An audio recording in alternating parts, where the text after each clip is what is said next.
Buenas tardes. Vamos a continuar con nuestro ejercicio. Estamos estudiando el único pensamiento de Arthur Schopenhauer como triunfo del genio maligno.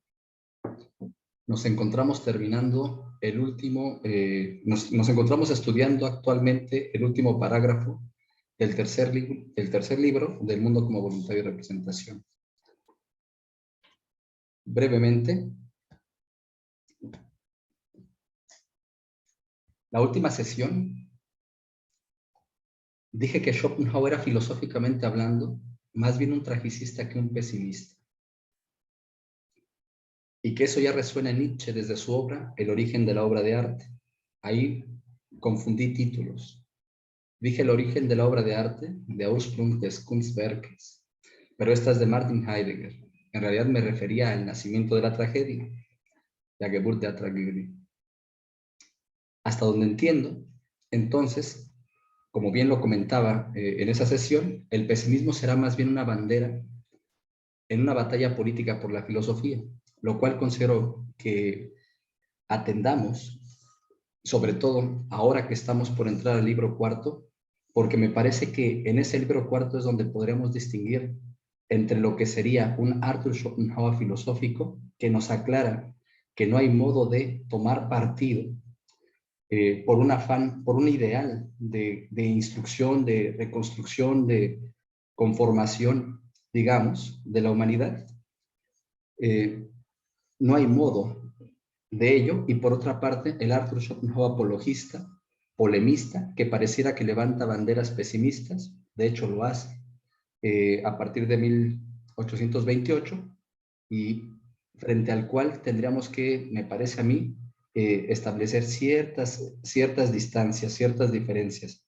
Es decir, no es lo mismo la publicación de la pretensión filosófica de este autor en 1818, que le comunica incluso con cierta conciencia a Goethe de que no considera que sea capaz de elaborar nada más filosóficamente por encima de ella, al filósofo que, una vez entendido eso, no obstante, tiene que volver sobre esa obra y tiene que volver frente a una publicidad, más bien tiene que encontrarse en una publicidad de la filosofía en la cual se nos presentan se nos presentan banderas que defienden ciertos ideales como filosofía, frente a los cuales él pretende también introducir el propio.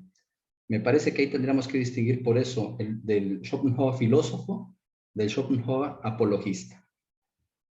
Este libro me parece que es decisivo para ello, sobre todo porque el prejuicio que generalmente tenemos es que Arthur Schopenhauer termina su obra, la conclusión de su obra es el ascetismo, es la renuncia, es la negación de la voluntad de vivir. Y lo que me interesa que veamos con él mismo es que no es posible tal, sino que en todo caso la filosofía solo describe lo que el mundo manifiesta, y el mundo lo que manifiesta son tendencias afirmativas y tendencias negativas de la voluntad de vivir. Hacia allá, sin que propiamente o tomar partido por alguna de ellas es de alguna manera desatender que el eternismo de la voluntad, que la voluntad no puede ser instruida. También otra cosa que me parecía importante atender antes de que entremos al parágrafo en el que nos quedamos y continuemos con el libro cuarto, era esto de lo que sucede entre la novela y la filosofía como una pretensión de describir, de clarificar en conceptos el mundo, es decir, ser un espejo en conceptos del sentido. Entonces, lo que pensaba es que describir es clarificar, esto en función de lo que preguntó Anali. Sí, en el caso de la filosofía, de la idea general de la experiencia, es decir, la filosofía tendría una especie de idea frente a la cual haría uso de las palabras, y esa idea sería la idea general de la experiencia. Esa es la que él pretendería clarificar. Por eso es que mencionábamos que se parecería el poeta al hombre universal, pero si acaso es que hubiese algo así como una idea de la voluntad en general, vendría a ser la idea de la experiencia en general. Entonces, el artista, a diferencia del filósofo, hace clara la idea por medio del material del que se sirve. la idea la quiere hacer clara intuitivamente. El material del que se sirve puede ser plástico, como hemos visto con la arquitectura, hasta la pintura, o puede ser, el material puede ser otro tipo de representación, en este caso abstracta, conceptual, y son las palabras. Pero a diferencia, la poesía, a diferencia de la filosofía, no describe la experiencia en general, sino más bien la poesía describe la experiencia antes de que ésta se presente, en tanto que describe las ideas, en tanto que el arte tiene que ver con la facilidad de plasmar, la facilidad de acercar esta suspensión de la individualidad y quedar en la pura atención del sujeto del conocimiento. Entonces, sí, entonces el arte clarifica las ideas de peso, solidez, etcétera, a través de la piedra, las ideas de flexibilidad, etcétera, a través del agua, con lo vegetal, estimulación, fotosíntesis, etcétera, con lo animal, reproducción, nutrición, etcétera. Es decir, la palabra es un medio para mostrar en la poesía. El poeta clarifica, pero la claridad, digamos, que hace el poeta es no de la experiencia, sino cortando los materiales de la experiencia, acercarnos precisamente a lo que se manifiesta como experiencia, es decir, a lo previo que se manifiesta como experiencia, que sería lo ideal. Sí, por eso es que mencionábamos, en ese caso, el poeta clarifica de distintas maneras aquello que se hace manifiesto como experiencia, y lo que se hace manifiesto como experiencia muestra en distintos grados el conflicto de la voluntad consigo misma. Por eso es que el poeta puede manifestar alegría, felicidad, juego, baile, por ejemplo, por medio de la lírica, o puede ir manifestando, digamos, tensiones más profundas de la voluntad conforme va avanzando hacia la novela, o en su grado máximo sería en la tragedia, en tanto que se presenta el conflicto, digamos, en toda su plenitud, donde precisamente todos los afanes del protagonista parece ser que no tienen consecuencias, sino que el mundo mismo conspira para que estos no se realicen. Entonces, eso me parecía que quería todavía comentarlo, me parecía que quedaba pendiente respecto de estas nociones que se habían preguntado, de cómo es que se clarifica entre la novela y la poesía. Bueno, continuando entonces, vamos al parágrafo 52. Hacia el final, en todo caso de que revisemos el libro, vuelvo hacia el resumen de la obra completa. Voy a compartir pantalla, entonces,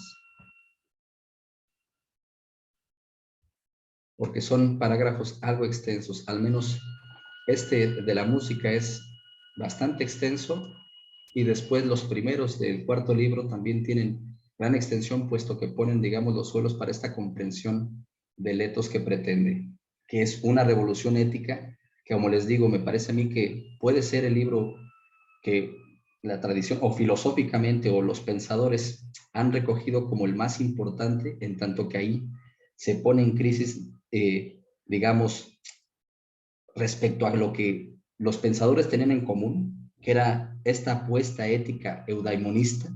En Arthur Schopenhauer se hace una apuesta que prescinde de la felicidad, que prescinde, por tanto, de la esperanza, y nos ofrece, por tanto, una ética sin esperanza. Eso, en todo caso, es lo que se presenta como novedad. Eso es lo que interpela, digamos, a esta conciencia que finalmente estaba seducida por la finalidad, y una finalidad en la que esperaba que fuese esta grata para con él. Entonces, pues vamos al parágrafo 52. Nos encontramos en la música. Estamos entonces en el libro tercero, que es el libro que atiende la aístesis, es decir, la representación al margen del principio de razón suficiente. Para atender el mundo desde la aístesis es necesario suspender la individualidad, y entonces que se haga presente el puro objeto del conocimiento, y por tanto en ello mismo aúna el puro sujeto del conocimiento. Las ideas de Platón son las que se relacionan con esta objetividad pura. A diferencia de la cosa en sí, ambas, ideas y cosa en sí, se mantienen al margen del principio de razón suficiente, pero las ideas ya son una objetivación, mientras que la voluntad como cosa en sí o la cosa en sí está al margen de la objetividad. Después de ello, atendimos en este libro cómo se presenta o cómo podemos ver desde el talante subjetivo de esta pureza, de esta unidad pura, o desde el talante objetivo de la misma, digamos, lo artístico, es decir, como sentimiento de la belleza o como manifestación objetiva de la belleza, así mismo de la sublimidad. También señalábamos que como se trata de emancipar o de que la subjetividad esté con independencia de la individualidad, tenemos que dejar a un lado todo aquello que atrae, todo aquello que motiva la individualidad, porque eso somete, eso sumerge a la voluntad dentro de la causación.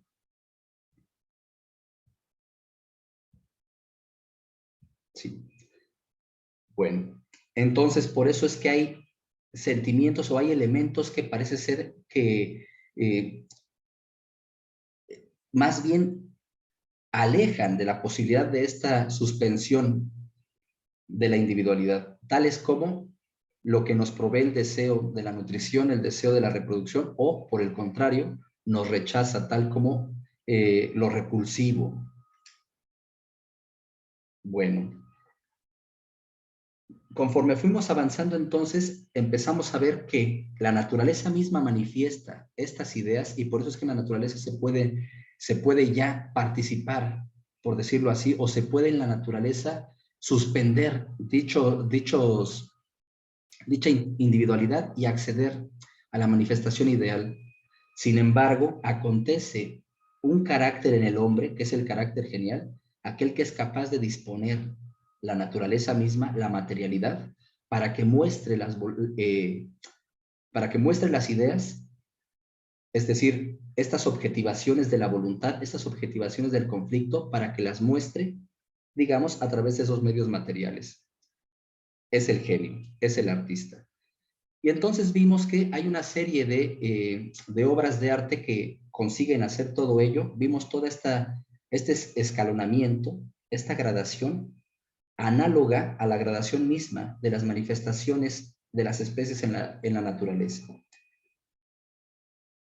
Arquitectura, hidráulica, jardinería, escultura, pintura. Y después de la pintura, la poesía. Llegados a este punto, entonces, pues nos compete atender la música. Parágrafo 52. Entonces, la consideración de las bellas artes, adecuada al punto de vista que comunica Schopenhauer, recorre desde el arquitectónico, que explicita la objetivación de la voluntad en el grado inferior de su visibilidad, como afán sordo, inconsciente y regular de la masa, pero ya como autodecisión y lucha entre la gravedad y la rigidez, pasando por el hidráulico, el jardinístico, el escultórico y el pictórico. Pues este último explicita el grado superior de objetivación, en el que la voluntad, con terrible magnitud y claridad, muestra aquel conflicto suyo consigo mismo.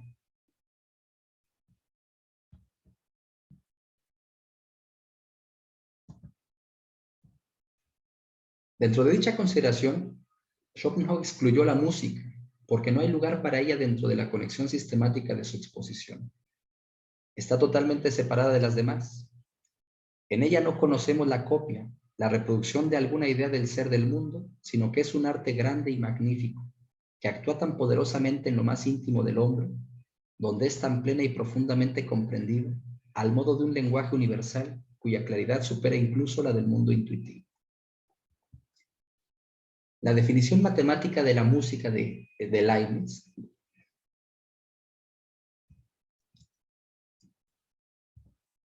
un ejercicio oculto de la aritmética por parte de un espíritu que no sabe qué está contando, es considerada por Schopenhauer como parcial y secundaria, pues atañe solo a su significado inmediato y extrínseco, a su corteza, ya que, si no fuera nada más que eso, la satisfacción que reporta tendría que ser análoga a la que sentimos con la solución correcta de un problema de cálculo. Y no podría ser aquella alegría interior con la que vemos llevada al lenguaje la más profunda intimidad de nuestro ser. Desde el punto de vista de Schopenhauer, que aquí entiende el aspecto estético, tiene un significado mucho más serio y profundo, referente a la esencia íntima del mundo y de nuestro yo, y respecto del cual las relaciones numéricas en las que se puede resolver no suponen los significados sino solo el signo. La música ha de ser al original en algún sentido lo que la representación a lo representado, lo que la copia al original, lo que se infiere de la analogía con las demás artes. Todas ellas poseen ese carácter, y a su efecto en nosotros se asemeja el de la música en su conjunto, solo que este es más fuerte, rápido, necesario e infalible, es decir, todos la comprenden al instante y manifiesta una cierta infalibilidad en el hecho de que su forma se puede reducir a reglas totalmente definidas y numéricamente expresadas, de las que no se puede desviar sin dejar de ser música. Todas las épocas la han cultivado sin poderse dar cuenta de esto, renunciando a una comprensión abstracta de su comprensión inmediata, con lo que se han contentado. Schopenhauer intenta describirla, pero advierte de las limitaciones de su apuesta. Al entregar totalmente mi espíritu a la impresión del arte musical en sus múltiples formas y volver luego a la reflexión y al curso del pensamiento expuesto en este escrito, se me ocurrió una explicación sobre su esencia interna y sobre su tipo de relación mimética con el mundo, que supone necesariamente una analogía con él. Tal explicación resulta plenamente suficiente para mí y satisfactoria para mi investigación, y también será iluminadora para el que me haya seguido hasta ahora y esté de acuerdo con mi visión del mundo. Pero reconozco que es esencialmente imposible demostrarlo, porque supone y establece una relación de la música en cuanto a representación con algo que en esencia nunca puede ser representación y pretende considerarla como copia de un original que nunca se puede representar inmediatamente. El acuerdo o rechazo de mi opinión habrá de estar a expensas del efecto que ejerza sobre cada lector, por una parte la música y por otra el pensamiento único comunicado en este escrito. Hasta ahí sería, digamos, las advertencias respecto de la descripción que va a hacer de la música. Ahora es cuando viene esa exposición. Las ideas platónicas son la adecuada objetivación de la voluntad y facilitar el conocimiento de las mismas mediante la representación de cosas individuales constituye el fin de todas las demás artes, ya que todas objetivan la voluntad de forma meramente inmediata, en concreto, a través de las ideas. Sin embargo, la música, dado que trasciende las ideas, es totalmente independiente del mundo fenoménico. Lo ignora, y en cierta medida podría subsistir aunque no existiera el mundo, lo cual no puede decirse de las demás artes. La música es una objetivación e imagen de la voluntad, tan inmediata como lo es el mundo mismo, e incluso como lo son las ideas, cuyo fenómeno multiplicado constituye el mundo de las cosas individuales. La música no es en modo alguno, como las demás artes, copia de ideas, sino la copia de la voluntad misma, cuya objetividad son también las ideas. Por eso el efecto de la música es mucho más poderoso y penetrante que el de las demás artes. Estas hablan de la sombra, ella del ser. Al ser la voluntad misma la que se objetivan las ideas y en la música, solo de que de forma distinta en cada una, habrá no una semejanza inmediata, pero sí un paralelismo, una analogía entre la música y las ideas, cuyo fenómeno en la multiplicidad y la imperfección es el mundo visible. En las notas más graves de la armonía, el bajo fundamental, se reconocen los grados inferiores de objetivación de la voluntad, la naturaleza inorgánica, la masa del planeta. Las notas elevadas, que se mueven fácilmente y se extinguen con rapidez, nacen de las vibraciones concomitantes del bajo fundamental, junto con el cual siempre resuenan ligeramente. Y es una ley de la armonía que a una nota grave solo le pueden acompañar aquellas notas agudas que ya resuenan con él, sus sonidos armónicos, a través de sus vibraciones concomitantes. Análogamente, recuerden la insistencia que he hecho con lo de la analogía, la asimilación, también en lo estético o en la música, en el paralelismo que se presenta frente a las artes, viene a exigir su relevancia. Entonces, análogamente, todos los cuerpos y organizaciones de la naturaleza han de considerarse surgidos del desarrollo gradual de la masa del planeta, en cuanto a soporte suyo. Este es también su fuente. Y la misma relación tienen las notas agudas con el bajo fundamental. La gravedad tiene un límite más allá del cual ninguna nota es audible. Ninguna materia es perceptible sin forma ni cualidad, sin la manifestación de una fuerza no ulteriormente explicable en la que se expresa una idea. Y más en general, ninguna materia puede carecer totalmente de voluntad. Así como es inseparable del tono en cuanto tal un cierto grado de agudeza, lo es de la materia un cierto grado de manifestación de la voluntad. El bajo fundamental es a la armonía lo que al mundo la naturaleza inorgánica, la masa bruta en la que todo descansa y de la que todo surge y se desarrolla. En las voces de relleno que producen la armonía, entre el bajo y la voz cantante que lleva la melodía, se reconoce toda la gradación de las ideas en las que la voluntad se objetiva. Las más próximas al bajo son los grados inferiores, cuerpos todavía inorgánicos pero que se manifiestan ya de diversas maneras. Y las que están más arriba representan el mundo de las plantas y los animales. Los determinados intervalos de la escala son paralelos a los determinados grados de objetivación de la voluntad, a las determinadas especies de la naturaleza. La desviación de la corrección aritmética de los intervalos, causada por un temperamento o por el modo elegido, es análoga a la desviación del individuo respecto del tipo de la especie. Incluso las notas disonantes que no forman ningún intervalo definido pueden compararse a los monstruosos engendros entre dos especies animales o entre hombre y animal. El que más pesadamente se mueve es el bajo, el representante de la masa bruta. Las voces de relleno más altas se mueven más rápido, pero todavía sin una conexión melódica y una progresión conveniente, y van paralelas al mundo animal. La marcha inconexa y la regular determinación de todas las voces de relleno es análoga al hecho de que, en todo el mundo irracional, desde el cristal hasta el animal más perfecto, ningún ser posee una conciencia verdaderamente coherente que convierta su vida en una totalidad con sentido.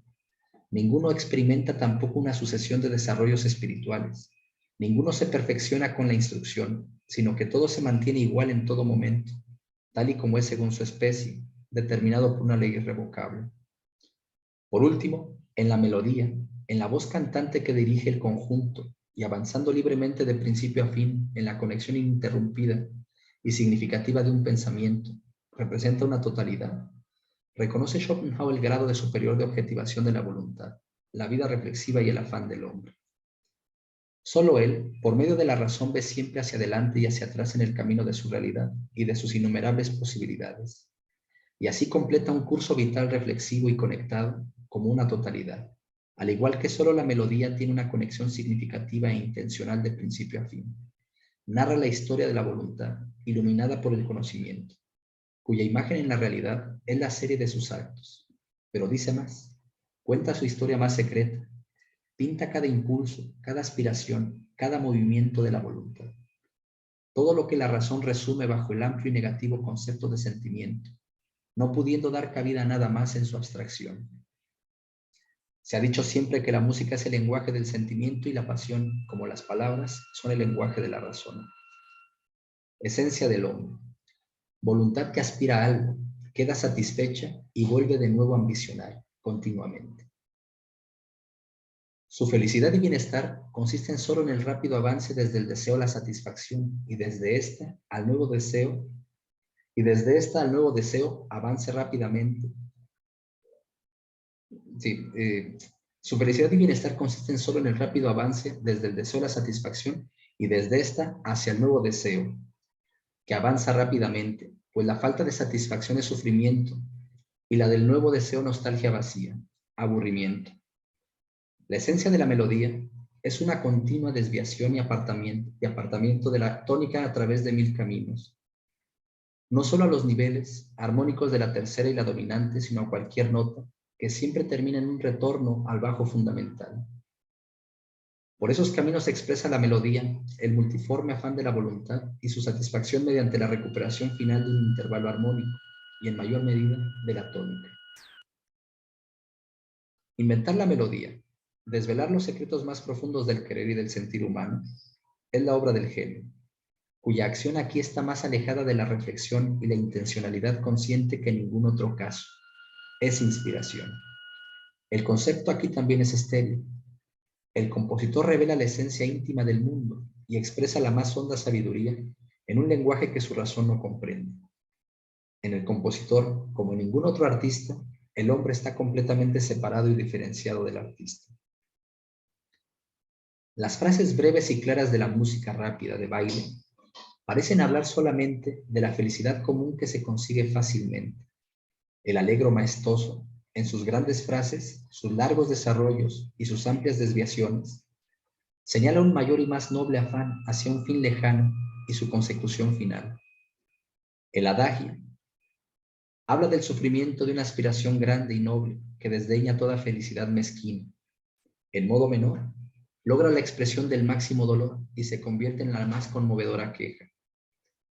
La música de baile en modo menor parece señalar la pérdida de una felicidad mezquina que mejor sería despreciar o hablar de la consecución de un fin banal a base de esfuerzos y fatigas. El inagotable número de posibles melodías se corresponde con el carácter inagotable de la naturaleza en la diversidad de individuos, fisonomías y cursos vitales.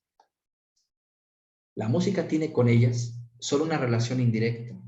Nunca expresa el fenómeno, sino solo la esencia interior, el en sí de todo fenómeno, la voluntad misma. De ahí que no exprese alegría, aflicción, dolor, espanto, júbilo, diversión o sosiego particulares y determinados, sino la alegría, la aflicción, el dolor, el espanto, el júbilo, la diversión y el sosiego mismos, en cierto modo, in abstracto. Expresa su esencia sin accesorio alguno y, por tanto, sin sus motivos. Y la comprendemos perfectamente en su quintesencia abstraída.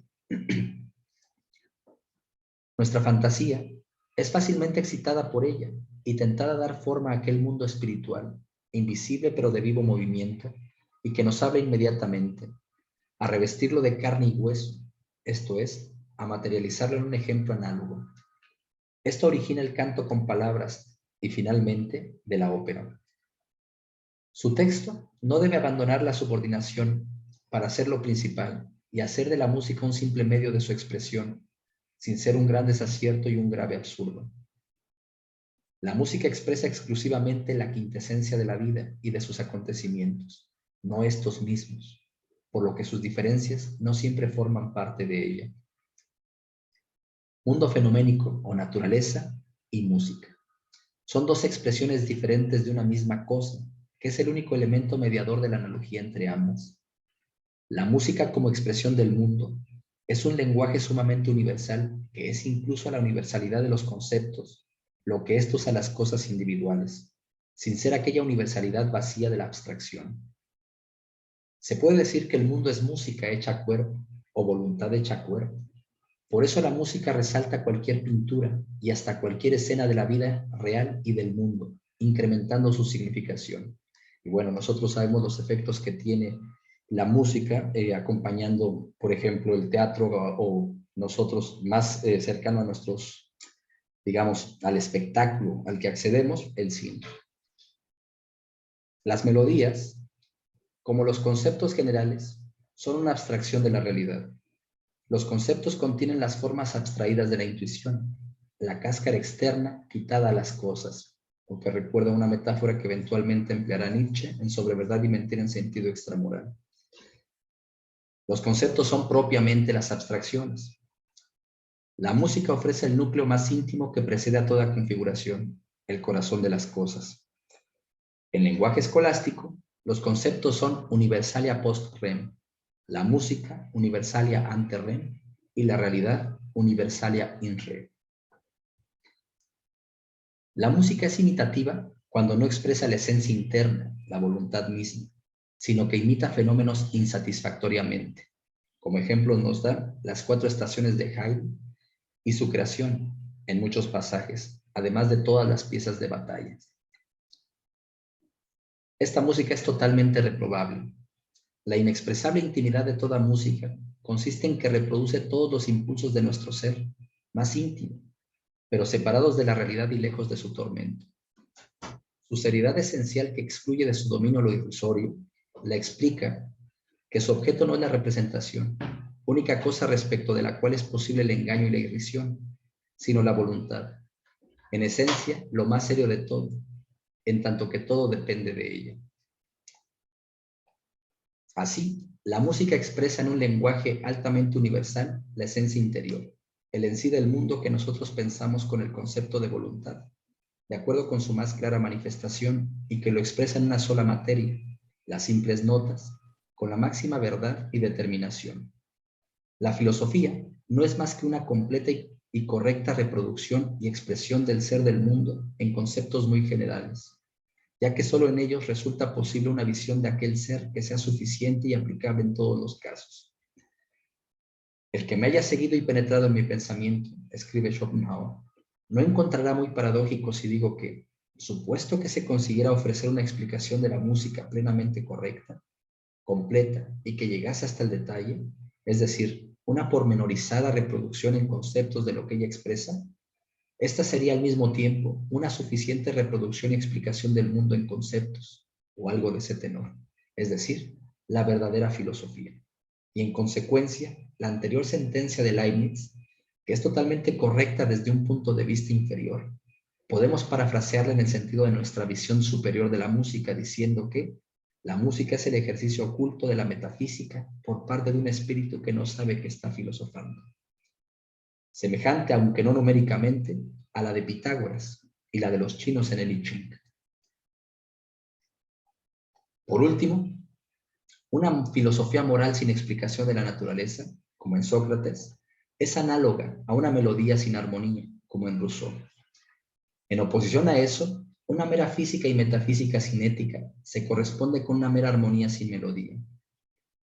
El grado superior de objetivación de la voluntad, el hombre, no podía aparecer solo y desgajado, sino que presupone los grados que están por debajo de él, y estos a su vez los inferiores, al igual que la música, que, como el mundo, objetiva inmediatamente la voluntad, solo se completa en la armonía entera. En una totalidad armónica expresa la música lo que se propone expresar como la voluntad única y extratemporal. Solo encuentra su perfecta objetivación en la completa unión de todos los grados que revelan su esencia en innumerables grados de claridad ascendente. Un sistema de notas puramente armónico no es solo física, sino también aritméticamente imposible. Por eso no se puede pensar, menos componer, una música totalmente exacta, lo que desvía toda música posible de la perfecta pureza. Encubre sus disonancias esenciales, distribuyéndolas por todas las notas, que es el temperamento. La música, o más bien a través del temperamento, o el afinar el instrumento. La música se percibe única y exclusivamente en el tiempo, sin espacio ni influjo del conocimiento de la causalidad. Las notas producen como efecto la impresión estética, sin que nos remitamos a la causa, como en la intuición. Pero Schopenhauer detiene sus consideraciones al respecto, pues sospecha, quizá haya sido ya demasiado prolijo en este libro o haya entrado en demasiado detalle. Todo el mundo visible es la simple objetivación, el espejo de la voluntad que le acompaña para que se conozca a sí misma y, como pronto veremos, para hacer posible su salvación. Al mismo tiempo, el mundo como representación, si le permitimos ocupar nuestra conciencia tomado por separado y desgajado del querer, constituye el aspecto más grato y el único inocente de la vida. El arte se ve como la máxima elevación, el más perfecto desarrollo. Si el mundo como representación no es sino visibilidad de la voluntad, el arte es la explicitación de esa visibilidad, la cámara oscura que muestra los objetos en su pureza y permite abarcarlos y reunirlos mejor. El placer de lo bello, consuelo que procura el arte, entusiasmo del artista que hace olvidar las fatigas de la vida, privilegio que tiene el genio sobre los demás y que le compensa el sufrimiento incrementado en él, en proporción a la claridad de la conciencia y la soledad que sufre en medio de una especie heterogénea, consiste en que el en sí de la vida, la voluntad, la existencia misma, es un continuo sufrimiento lamentable y terrible, pero solo en cuanto representación, intuido de forma pura o reproducido por el arte, se halla libre de tormentos y ofrece un importante espectáculo. Este aspecto puramente cognoscible del mundo y su reproducción en cualquier arte constituye el elemento del artista. Le fascina contemplar el espectáculo de la objetivación de la voluntad, pues aquel conocimiento puro, profundo y verdadero de la esencia del mundo se convierte para él en un fin en sí mismo y en él se queda. Por eso tal conocimiento no se convierte en él en un aquietador de la voluntad, como ocurre con el santo que ha llegado a la resignación. No le redime de la vida para siempre, sino solo por un instante. No es camino para salir de ella, sino consuelo pasajero de ella. Y ahí termina este tercer libro, que sería la segunda consideración de la representación, es decir, esta vista al margen del principio de razón suficiente, con lo cual se vuelve, digamos, el libro de la idea, la metafísica de las ideas y a su vez de la obra de arte. No sé si hasta aquí quieran preguntar algo, quieran comentar algo, sugerir algo.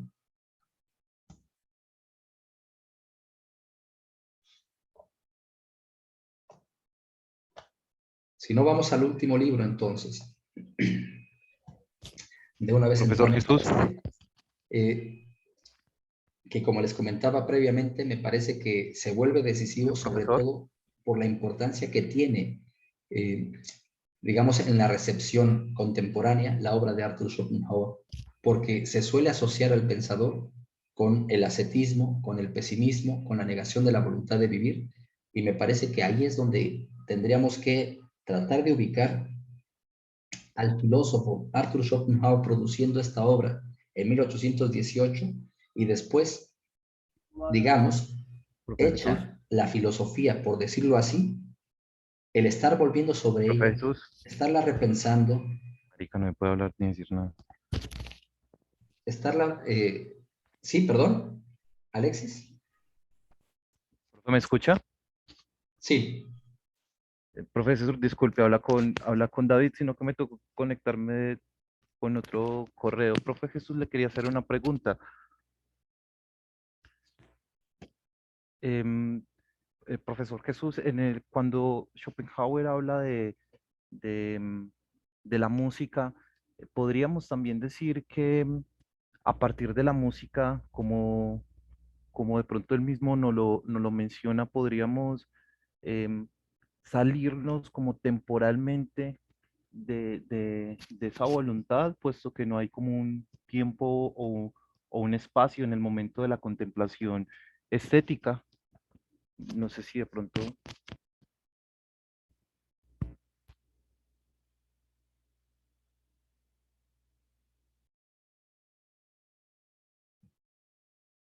no te escuchamos, David.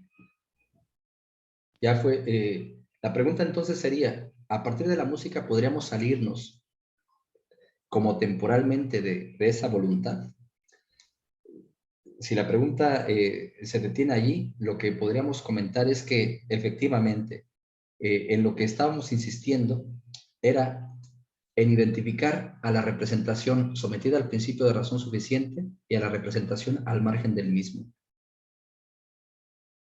El principio de razón suficiente, ¿qué supone? Es el entendimiento que, como aspecto puro, formal, involucra al tiempo y al espacio, frente a, sí, precisamente por ello es que solamente allí, en la representación a través del principio de razón suficiente, es que aparece la temporalidad. Fuera de ello, no podríamos hablar de temporalidad. Recordemos que es el mismo mundo el que estamos atendiendo, solo que lo estamos atendiendo desde distintas claves significativas filosóficamente hablando. Es decir, lo estamos atendiendo desde la gnosis, desde la physis, desde la aistesis y desde el ethos. Desde la gnosis, entonces, esta se ilumina por el principio de razón suficiente y por ello es que se habla de objetos en esta pluralidad, los cuales están vinculados, relacionados. En ese sentido, estas relaciones están impuestas sobre todo por las condiciones ontológicas de la posibilidad del aparecer de objetos, que sería el tiempo y el espacio. Cuando llegamos a esta consideración, lo que veíamos es que se podía suspender la individualidad, es decir, podría, en una atención, que es la atención a la aistesis, se podría mostrar como separada la subjetividad de la individualidad, en tanto que el conocimiento no es un conocimiento interesado, en tanto que ese conocimiento, lo que se hace manifiesto, no es algo que pone en peligro o aventaja al individuo en cuestión. Entonces, en ese sentido, se emancipa de esta relacionalidad y, por tanto, de tiempo y espacio. Cuando estamos frente a la arquitectura, a pesar de que sean medios materiales, no obstante la contemplación a la que alcanzo, si es que alcanzo a contemplar las ideas de solidez, peso, etcétera, según lo que dice Arthur Schopenhauer en la obra de la arquitectura, lo que acontece es que contemplo dichas ideas, independientemente ya de la piedra misma, por decirlo de esta manera. Es decir, ya no es la cuestión empírica, sino la cuestión empírica es la excusa para prescindir del aspecto nociológico y por tanto atenderla desde el aspecto estético, y allí entonces carece de sentido la relacionalidad del principio de razón suficiente. Por eso es que me aparece la idea en este instante eterno. Al ser el instante eterno de la contemplación, al ser a una el sujeto y el objeto, entonces temporalmente ya no estamos, digamos, sometidos por la lucha individual de la voluntad. Cuando decimos podemos salirnos temporalmente de la voluntad, lo que hay que tener cuidado es en reconocer que somos la voluntad, y salirnos de la voluntad sin dejar de ser lo que somos sería imposible. Podemos salirnos de la voluntad individual, podemos salirnos de la manifestación de la voluntad en esta lucha entre individuos, que es precisamente la que está, digamos, condicionada por la temporalidad. Podemos salirnos de ella, podemos mantenernos en este instante que se eterniza y que es como una especie de salvación, instantes de salvación, pedacitos de salvación, no digamos la plenitud de la salvación que quizás se alcanzaría no en el puro sujeto del conocimiento, sino más bien, y precisamente no en esta pura contemplación, sino más bien en la voluntad que en mí viene a negarse, a través, por supuesto, de cierto conocimiento que no es el de la gnosis, es decir, no es el conocimiento del principio de razón suficiente. ¿Podemos salirnos? Sí, siempre en la contemplación estética estamos fuera del tiempo. No obstante que lo que sirve de excusa para ello, de excusa, no de causa, pueda ser una obra material, o digamos, de esta materialidad densa, empírica, desde la arquitectura hasta la pintura, o una obra que ya no tenga esta materialidad, sino más bien esa materialidad reflejada, por decirlo así, que son los conceptos, que sería el suelo de la poética, o si acaso ni siquiera tiene esta representación ni intuitiva ni abstracta, sino más bien mediante el sonido, ser capaz pues de tener esta posibilidad de, en la contemplación del sonido, recrear mundos en la contemplación del sonido y por tanto al margen de la espacialidad. En ese sentido, podríamos salirnos del tiempo, solamente que hay que recordar, nos podemos salir del tiempo. El tiempo sería como sentido interno, pero se está suspendiendo el placer y el dolor, por eso se suspende también el sentido interno y el sentido externo para quedarnos en el sentido puro. Ahí es como podríamos salirnos en lo que la consideración permite. Es decir, nos salimos sin salirnos. Recuerden que esta filosofía nos permite comprender las contradicciones, voluntad y representación, salirnos sin salirnos. La obra, la materia, a su vez manifiesta la idea que no es material. No sé si me explico, Daniel, o si acaso hay algo que más bien haya oscurecido todavía más. Muchísimas gracias, profesor Jesús. No, qué claridad, profe. Me queda muchísimo más claro, profesor. Muchas gracias. Entonces, pues continuemos a este libro, a ver a dónde nos lleva. El libro cuarto, El mundo como voluntad en su segunda consideración, que como pone el título, es la afirmación y negación de la voluntad de vivir, una vez alcanzado el autoconocimiento. Hay que prestar atención a ello. Ambos, afirmación y negación de la voluntad de vivir, se hacen presentes en el autoconocimiento.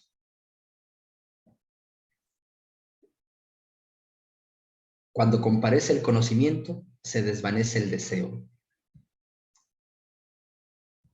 O, en otra forma, la traducción de este pasaje que le sirve a Arthur Schopenhauer como epígrafe, en el momento en que sobreviene el conocimiento, se ha elevado de ahí el deseo.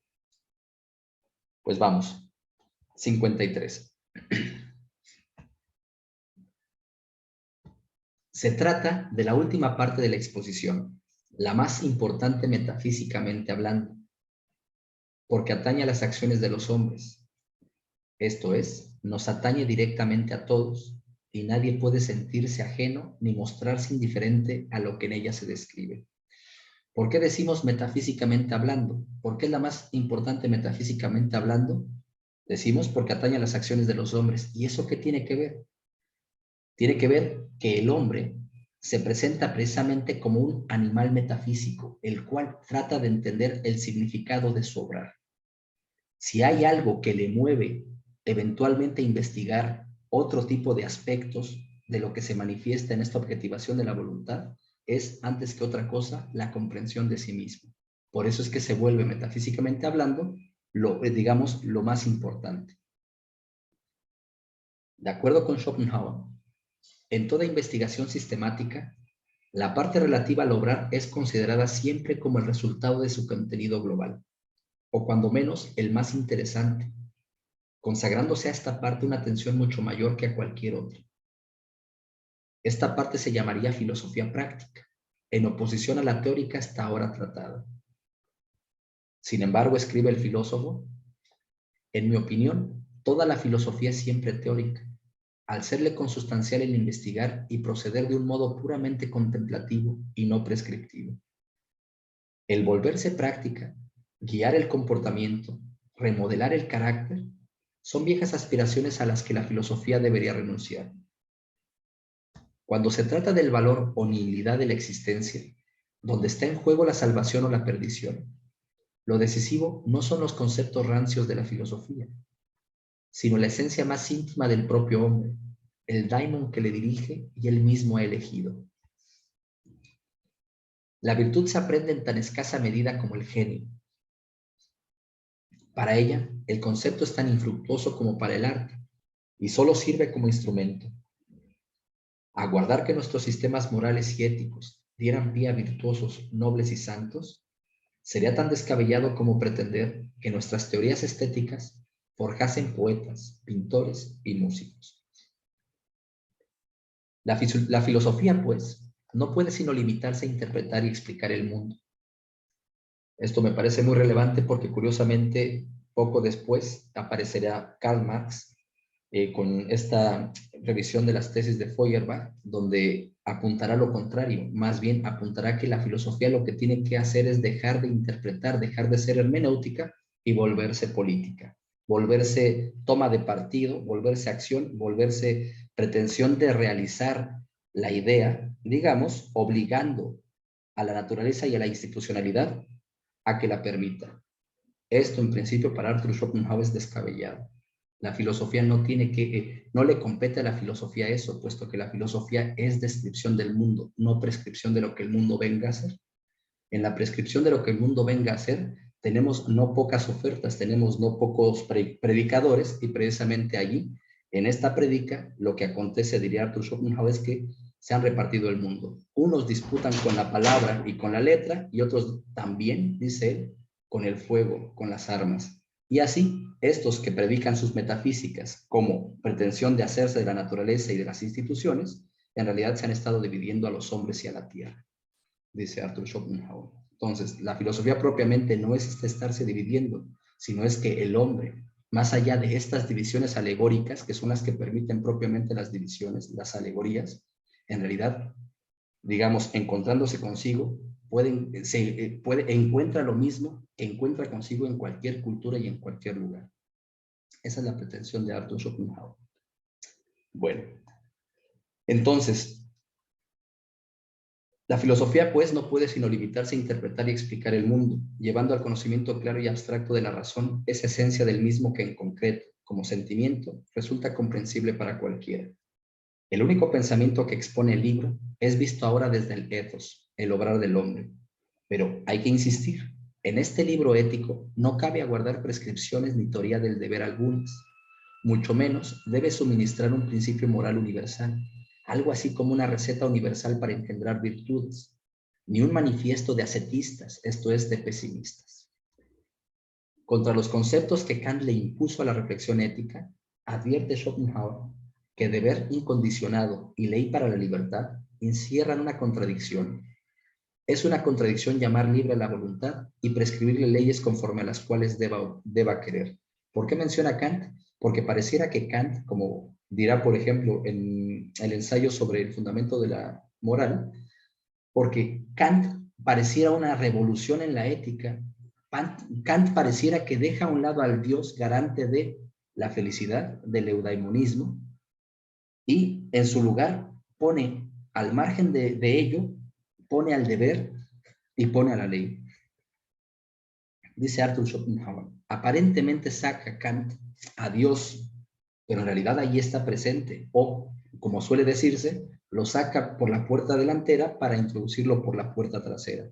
Es decir, sigue siendo una ética eudaimonista. ¿En qué sentido? Aparentemente el deber no tiene que ver con la felicidad, pero todo deber implica, dice él, Schopenhauer, implica un contrato, es decir, todo deber que yo asumo, lo asumo en tanto que me promete algún derecho y en ese sentido es interesado. Por tanto, la acción del deber es una acción interesada y en ese sentido egoísta.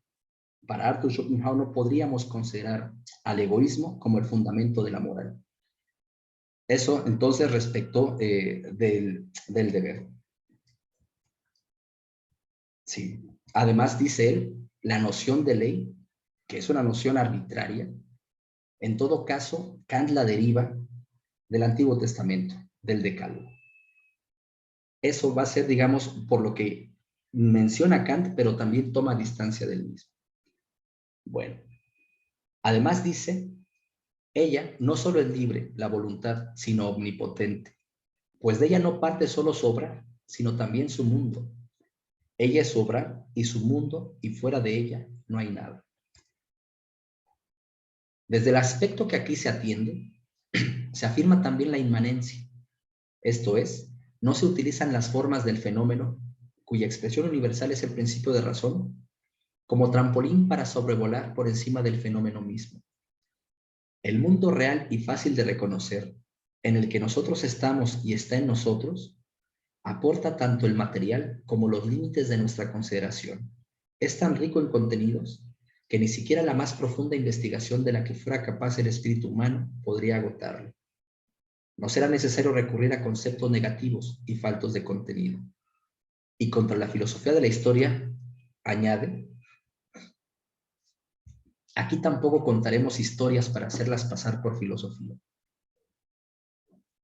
pues albergamos la opinión de que no hay nadie más diametralmente opuesto a un conocimiento filosófico del mundo, quien cree poder captar su esencia históricamente, por mucho que lo solape sutilmente, lo cual nos remite a lo que había mencionado de Marx.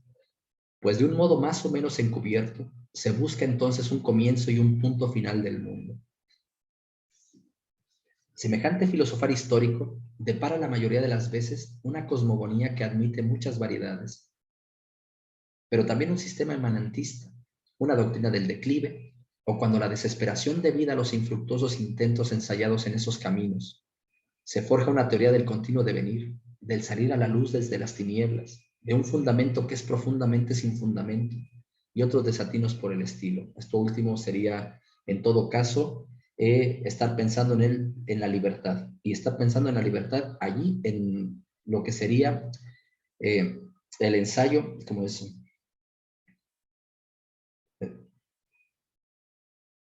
el ensayo sobre la libertad humana y los objetos con ella relacionados, de Friedrich Schelling.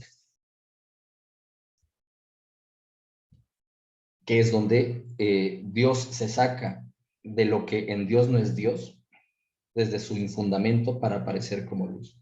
Es un texto que aparece en 1809 y que recordemos que estamos atendiendo el ethos. El ethos en la consideración tiene como problemas centrales la libertad y el fundamento de la moral. Algo que eventualmente insistirá Arthur Schopenhauer otra vez, y sobre todo a partir de la oportunidad que le dan los concursos de las academias danesa y noruega.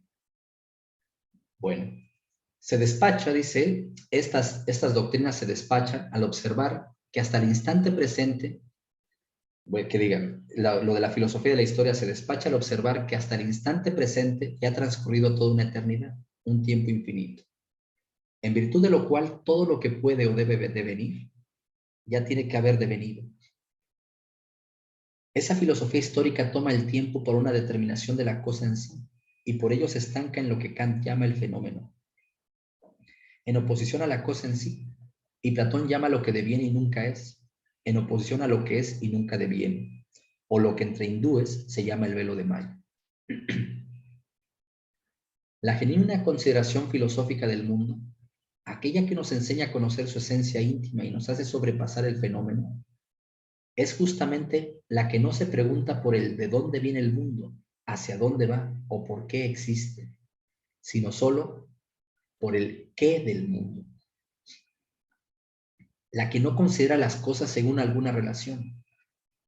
La auténtica filosofía tiene por objeto lo que todavía resta tras eliminar el modo de considerar conforme a ese principio, lo que se manifiesta en todas las relaciones, mas de suyo no está sometido a ellas. Esa disposición de ánimo que conduce a la verdadera santidad y a la redención del mundo.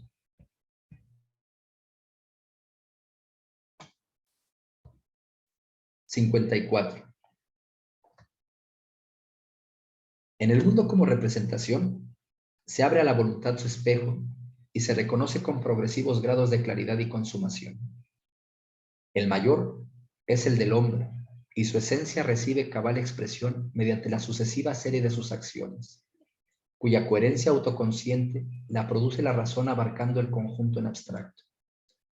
La voluntad, considerada en sí, es solo una ciega pulsión inconsciente e irresistible, pero vista en el mundo de la representación en que se muestra autosirviéndose, se obtiene el conocimiento de su querer y de lo que sea aquello que quiere, lo cual no es otra cosa que a sí misma, esto es, este mundo, la vida, tal como existe, con conquistadores y ascetas. Lo que la voluntad quiere siempre es vivir. Decir que quiere la vida es sumergirnos en posibles malentendidos de hipóstasis y proyecciones que dicotomizan, que simulan teleologías, metas, al sustantivar y no solo señalar la acción. Cuando se lea vida, ha de entenderse siempre como vivir, y viene a ser una y la misma cosa, un pleonasmo, decir sin más, la voluntad en vez de la voluntad de vivir, Wille zum Leben. El mundo como vivir, como voluntad de vivir, aparece entonces como contienda física y moral. Voluntad. Aquí esta serie de objetos, como más bien de conceptos que pongo, lo hago pretendiendo que a partir del central, que sería vivir, veamos cómo se abre hacia los dos lados, es decir, hacia la consideración de la representación o hacia la consideración de la voluntad. Cómo se espejea de ambos lados. Es decir, es el vivir mismo que puede ser visto como cosa en sí, como voluntad, y entonces nos permite entender este vivir mismo como una contienda física y moral. Pero ese vivir mismo, no visto como cosa en sí, sino como fenómeno, no como voluntad, sino como representación, entonces nos aparece como cognoscibilidad racional y estética de las ideas. Esto me parece que nos presenta como en una sola visión lo que vendría a ser la pretensión de todo el mundo como voluntad de representación, de este único pensamiento.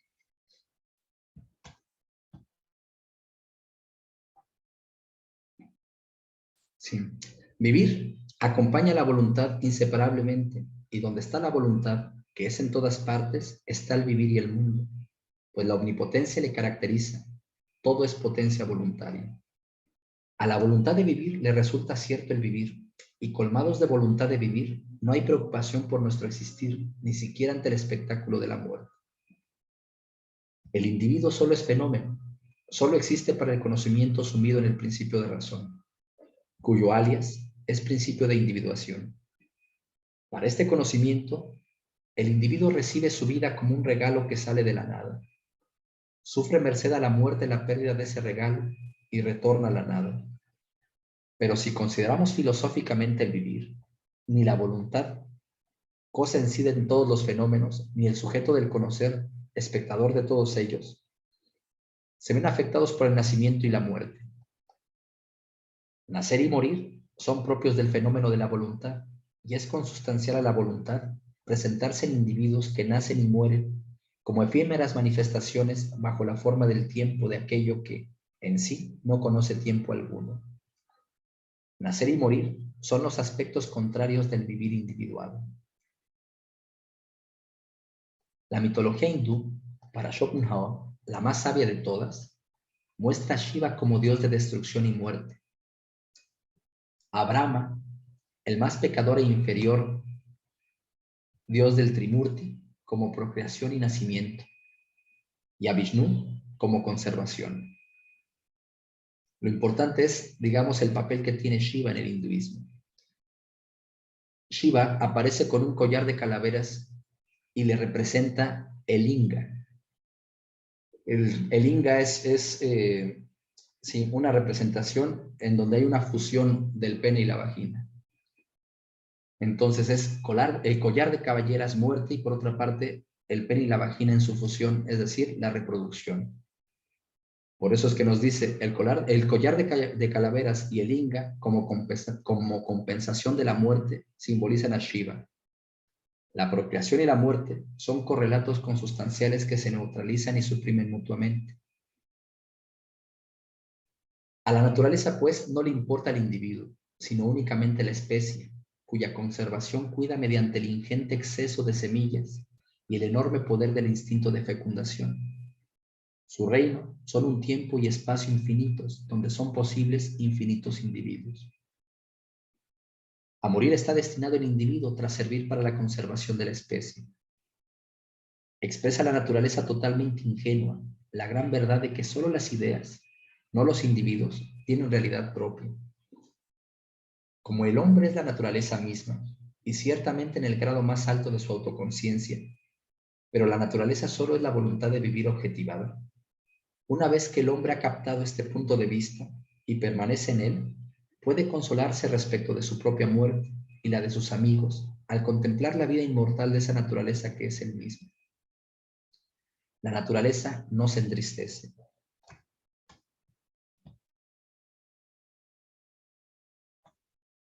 Nacer y morir son los exponentes más elevados de cuanto integra el resto del vivir, que no es en el fondo sino un continuo cambio de la materia bajo la firme persistencia de la forma, lo que muestra el carácter efímero de los individuos en medio del carácter imperecedero de la especie. La nutrición y la reproducción, como la secreción de la muerte, se diferencian de la procreación solo por el grado. La planta es una continua repetición del mismo impulso, y su plenitud es la flor y el fruto. Ahí alcanza su único objetivo, realizar miles de veces lo que hasta entonces solo operaba singularmente, la reproducción de sí mismas. En el animal, el proceso de nutrición es una procreación continua, y la procreación es una nutrición sumamente potencial. La voluptuosidad de la procreación es la placidez altamente potenciada del sentimiento de la vida. La secreción, la exhalación y el continuo desprendimiento de la materia elevado a una potencia más alta es la muerte. Así como estamos satisfechos por conservar en todo momento nuestra forma sin compungirnos a causa de la materia eliminada, considera Schopenhauer que habríamos de adoptar esa misma actitud cuando la muerte acomete a mayor escala y sobre el conjunto, lo que cotidianamente acontece con la excreción a nivel del individuo. Si nos mostramos indiferentes en un caso, ¿por qué nos lamentamos en el otro? Embalsamar los cuerpos es tan insensato como conservar cuidadosamente los desechos. La conciencia individual asociada al cuerpo individual se ve cada día interrumpida por el sueño. El sueño profundo no se distingue de la muerte, salvo por el futuro, el despertar. Sobre eso del futuro, a continuación diremos algunas cosas por lo cual realmente el futuro no tiene dicha presencia. La muerte es un sueño en el cual queda olvidada la individualidad.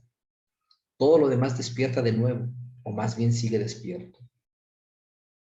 La duplicidad de nuestra esencia no constituye, sí, la duplicidad de nuestra esencia no descansa en una unidad subsistente de suyo, pues entonces cobraríamos conciencia de nosotros mismos independientemente de los objetos del conocer y del querer, lo que es absurdo, es decir, nos perdemos en un vacío sin fondo.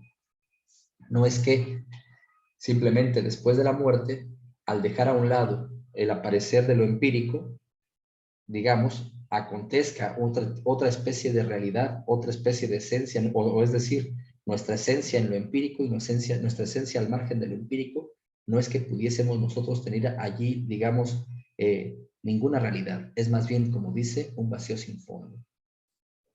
Fuera de como la misma voluntad, recuerden que es grundlos, es decir, sin fondo, y es vacío en el sentido, digamos, de que no es lo que para Schopenhauer sería la manifestación completa empírica, que sería la representación. Es decir, esa representación, lo que llena la representación es la materia. La materia es vista desde la representación, la voluntad. Pero al margen de dicha representación es más bien un vacío. Bueno, solo el presente es la única forma del fenómeno de la voluntad. La forma de la vida o de la realidad, no el futuro ni el pasado, que solo existen en el concepto, en la conexión del conocimiento que sigue al principio de razón, que es su patrimonio más seguro. Entonces, voluntad es igual que decir vida, o como les mencionaba hace un rato, para evitar estas hipóstasis, vivir, que es igual que decir presente, o quizá para evitar esta abstracción, digamos, de la racionalidad temporal, como el momento en que se encuentra el límite entre el futuro y el pasado, diríamos presencia. Voluntad es vivir y vivir es pura presencia. Nuestro propio pasado, incluso el más cercano, es tan solo un vano sueño de la fantasía, como el pasado de los millones de hombres que habrían pasado ya. ¿Qué fue? ¿Qué es? La voluntad, cuyo espejo es la vida. A quien no haya reconocido esto se le puede preguntar, ¿por qué justamente él es tan afortunado como para ser el único que posee ese valioso y efímero presente real? Mientras esos cientos de generaciones humanas, incluidos los héroes y los sabios de aquellos tiempos, se han sumergido en la noche del pasado y se han convertido en nada. Pero su insignificante yo existe realmente. ¿Por qué el ahora es su ahora es justamente ahora y no lo fue antes? El presente solo es el punto de contacto del objeto, cuya forma es el tiempo, con el sujeto, quien en lo relativo a la forma nada tiene que ver con ninguna de las formas del principio de razón. El objeto real solo se da en el presente. El pasado y el futuro contienen meros conceptos. Solo el presente existe siempre. Empíricamente, el presente es lo más fugitivo, pero desde una perspectiva metafísica que obvia las formas de la intuición empírica, se presenta como lo único permanente, el continuo ahora de los escolásticos. ¿Qué fue? Lo que es. ¿Qué será? Lo que fue. No por similitud, sino por identidad. Cualquiera puede decir, yo soy de una vez por todas, dueño del presente, y éste me acompañará por toda la eternidad como mi sombra, con arreglo a lo cual no me asombro de dónde venga y cómo es que sea justamente ahora. Podemos comparar el tiempo con un círculo que girara sin fin. La mitad que desciende continuamente sería el pasado y la que sube continuamente el futuro, pero el punto indiviso que toca la tangente sería el presente inextenso.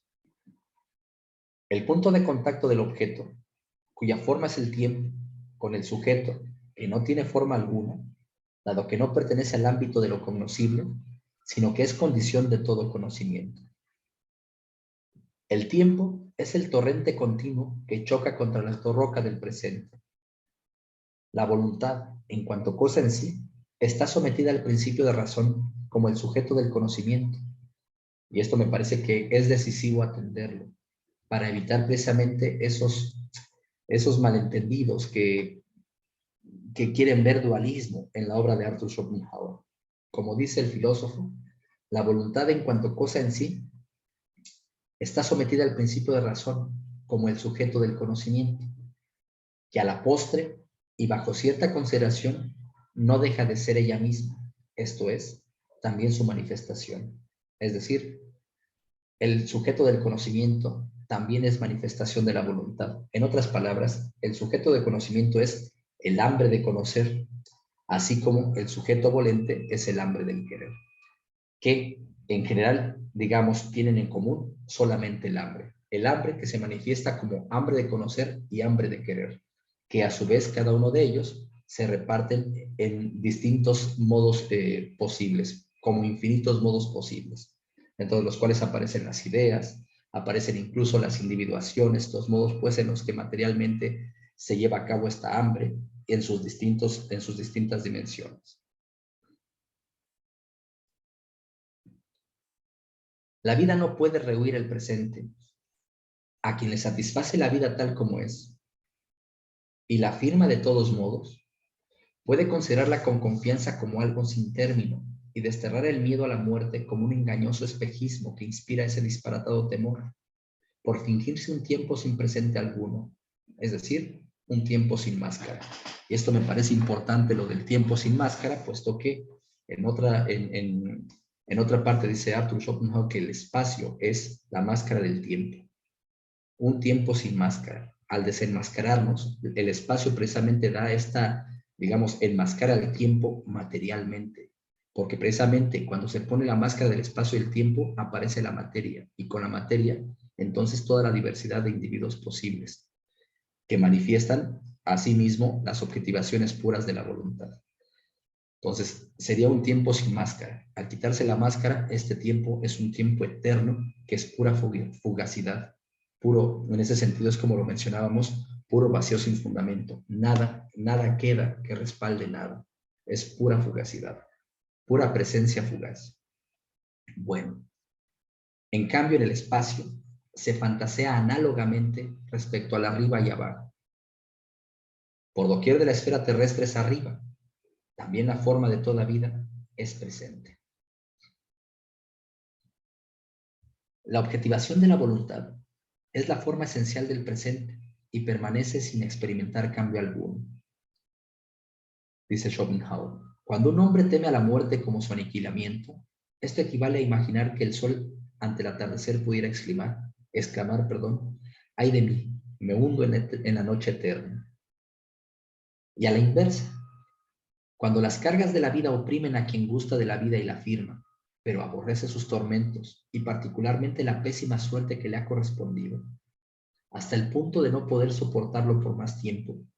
No le cabe de la muerte una liberación y no puede salvarse por medio del suicidio, pues el individuo muere, pero el sol brilla sin cesar en un eterno mediodía.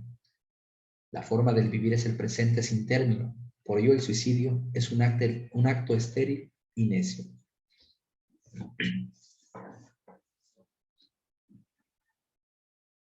Estamos en la consideración, pues, de la afirmación de la voluntad de vivir y la negación de la voluntad de vivir, digamos, sin plena conciencia. Vamos a ir ganando, digamos, precisamente en esta conciencia, con lo cual, como veíamos hacia el final del tercer libro, es en este autoconocimiento que es donde se puede afirmar la voluntad como lo hace el genio, o se puede negar la voluntad como lo hace el santo. Ambos manifiestan salvación, uno en el instante que se eterniza, y el genio, y el santo, más bien, digamos, desde la pura voluntad en la negación de su manifestación. Los dogmas cambian, dice, y nuestro saber es engañoso, pero la naturaleza no yerra. Cada cual está enteramente en ella y ella está enteramente en cada cual. En cada animal tiene la naturaleza su centro y vive sin temor ante la aniquilación y despreocupado, sostenido por la conciencia de que él es la naturaleza misma e imperecedero como ella. Solo el hombre alberga dentro de sí, en conceptos abstractos, la certeza de su muerte, que la angustia solo por momentos cuando algo lo recuerda a la fantasía. Contra la poderosa voz de la naturaleza, bien poco puede la reflexión. También en él, como en el animal que no piensa, impera como estado duradero esa íntima conciencia de que él es la naturaleza, el mundo mismo. Cada cual sigue viviendo como si hubiera de hacerlo eternamente, hasta el punto de dar la impresión de que nadie posee en realidad un auténtico convencimiento respecto a la certeza de su muerte, pues, de lo contrario, no podría haber una diferencia tan enorme entre su disposición de ánimo y el de un criminal condenado a la pena capital. Cada cual reconoce esa certeza en abstracto y teóricamente, pero la deja de lado. De aquí que las explicaciones psicológicas a partir de la costumbre y la resignación ante lo inevitable no son en modo alguno suficiente. Su fundamento es el indicado, pero sus raíces son más profundas.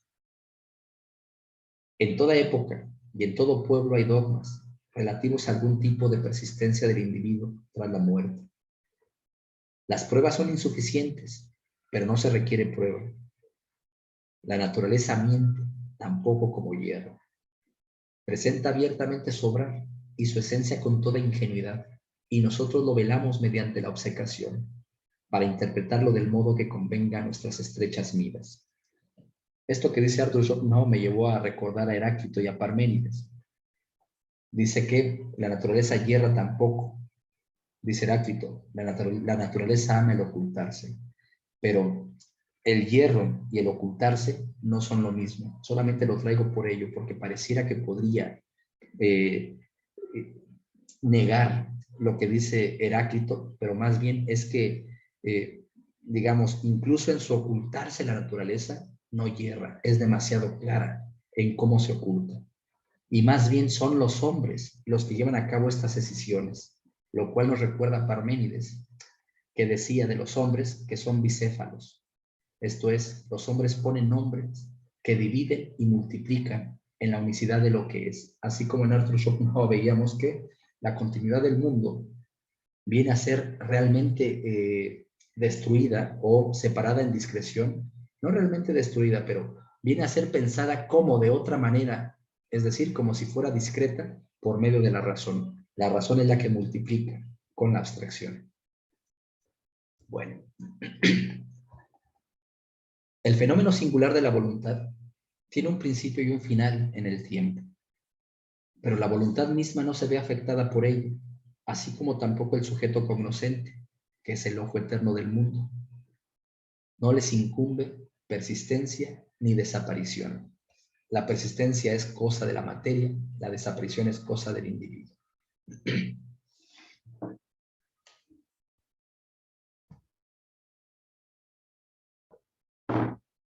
El egoísmo del individuo, que es el fenómeno singular de la voluntad iluminada por el sujeto de conocer. ¿Qué cosa? ¿El egoísmo? No, el individuo.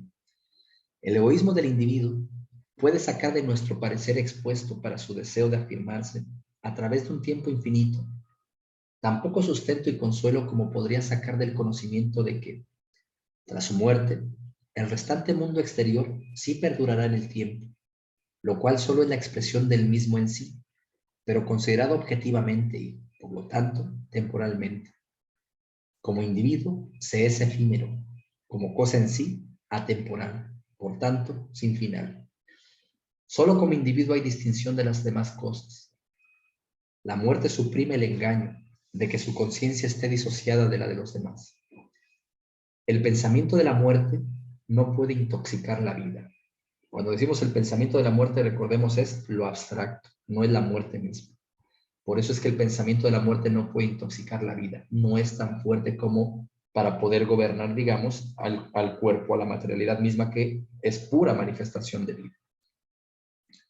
Tampoco el pensamiento de la muerte, evita que al abordar la muerte al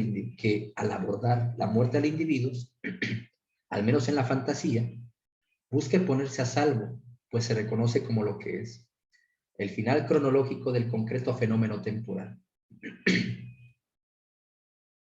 Lo que nosotros tememos en la muerte no es en modo alguno el dolor, pues este está aquel de la muerte y escapamos de él con ella. Dolor y muerte son dos males enteramente distintos. Lo que nosotros tememos en la muerte es el ocaso del individuo. El individuo es una objetivación concreta de la voluntad de vivir misma. Todo su ser se resiste ante la muerte. Afirmación de la voluntad. Como llegamos pues a este momento de el conocimiento, desde el cual se desprenden, digamos, estos comportamientos generales del hombre, como afirmación de la voluntad de vivir o como negación de la voluntad de vivir, aunque Arthur Schopenhauer no lo menciona así, me parece que precisamente es la afirmación de la voluntad de vivir la que fundamenta el optimismo. Es decir, así como el genio está contemplando las ideas y está viéndola en esa pureza, por lo cual no ve el movimiento, algo análogo pasaría, por ejemplo, entre un filósofo que como artista está contemplando la totalidad, pero no de la experiencia, sino de la posibilidad, y pensando precisamente que esta posibilidad de la experiencia, mejor dicho, no de la experiencia, sino de la posibilidad, en esta totalidad lo que logra hacer es contemplar el mundo de la posibilidad en su máxima expresión, es decir, armonizadamente, es decir, como una armonía, lo cual nos acerca a la visión de la armonía preestablecida de Leibniz. Es decir, es una especie de esteta lógico que estaría contemplando, y en esa contemplación desde donde ve, que sería desde la totalidad, desde lo divino, desde la perfección, desde esa mirada es que el mundo no se le presenta dolorosamente. Desde esa mirada puede afirmar la voluntad de vivir, aunque por cierto, hay algo en lo que hay que insistir. Los hombres que afirman la voluntad de vivir no es que la afirmen toda su vida, igual que los hombres que niegan la voluntad de vivir no es que la nieguen toda su vida, precisamente porque más bien el vivir se presenta también en oscilaciones optimistas y pesimistas, es decir, oscilaciones de afirmación de la voluntad y de negación de la voluntad. Así como todo hombre, digamos, originariamente tiende a afirmar la voluntad de vivir y en su comprensión también lo haría, digamos, en su comprensión, en esta comprensión de esta totalidad que se manifiesta, también lo haría. No obstante, ese mismo, dice Herodoto, ese mismo hombre, o en general, no ha habido un solo hombre, dice Herodoto, recordando el suceso concreto, no hay un solo hombre que no haya deseado al siguiente día no haber despertado. En ese sentido, en todos los individuos en los que se hace manifiesta la afirmación de la voluntad, eso no quiere decir que ya no pueda hacerse manifiesta la negación de la voluntad de vivir. Y también al contrario, cuando lleguemos a la descripción de los fenómenos del ascetismo, veremos que incluso el asceta, incluso a través de este conocimiento en donde viene la mortificación, en donde viene estos grados de ascetismo, donde, por ejemplo, puedo dejar de comer como la gula y el antojo me exigen, en este tipo de grados en los que voy ascendiendo en el ascetismo, no obstante, como siempre acompaña el cuerpo, siempre acompaña entonces la manifestación de la voluntad, que en tanto que manifestación es afirmación de la voluntad. El cuerpo siempre lo está afirmando.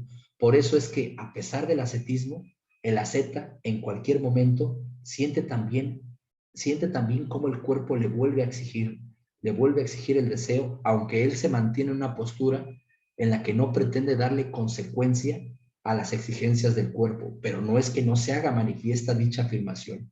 Es una especie de necedad frente a la afirmación del cuerpo, es una especie de negación del cuerpo. Precisamente la negación de la voluntad de vivir es la negación del cuerpo, en tanto que el cuerpo es la manifestación de la voluntad de vivir. Bueno, sí. Entonces, vamos a ello de la afirmación de la voluntad, optimismo negativo. Decíamos, la afirmación sería la siguiente: un hombre que hubiese incorporado firmemente a su mentalidad las verdades expuestas hasta ahora, pero que al mismo tiempo, por propia experiencia o o gracias a una comprensión de gran alcance, y ahí está la parte de la comprensión de gran alcance, por eso refería a Leibniz o a estos filósofos optimistas, no hubiese llegado a reconocer el sufrimiento permanente como algo consustancial a toda la vida, sino que bien al contrario se hallara plenamente satisfecho con la vida, a la que encuentra sencillamente perfecta, y en serena meditación deseara que el curso de su vida, tal como lo ha experimentado hasta el momento, tuviera una duración infinita o contara con una repetición continua. Alguien cuyo coraje vital fuera tan grande que, ante los goces de la vida, asumiera de buen grado la factura de todas las fatigas y penalidades a que se haya sometido. Semejante personaje se afianzaría hasta los tuétanos del hueso en la sólida y duradera tierra, sin tener nada que temer.